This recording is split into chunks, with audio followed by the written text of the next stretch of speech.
నీ బలహీనతలు కానీ, నీ బలహీన సమయాలు కానీ, your weaknesses are moments of weakness. Everybody has different weakness. వింత వింత వీక్నెసెస్ ఉంటాయి. The devil will attack that weakness.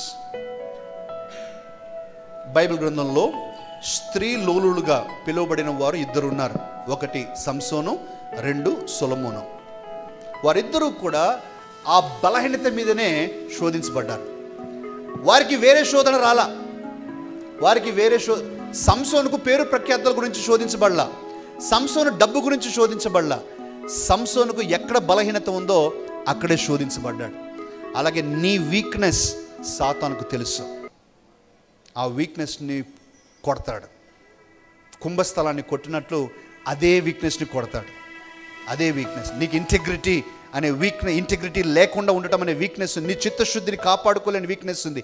ఆ వీక్నెస్ని కొట్టేస్తాడు. నీకు డబ్బు ఆశ ఉంది, డబ్బు వేరే దారిలో సంపాదించే అవకాశాలు కల్పిస్తాడు.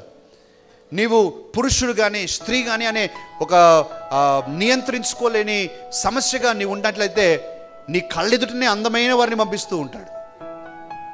That's what he does, because he always attacks your weakness.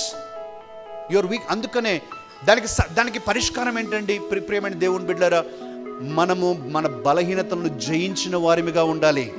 Amen, praise the lord. మన బలహీనతలు జయించాలి. ఏంట్రా బాబు నీ వీక్నెస్ అంటే సాతాను తల గొక్కోవాలి.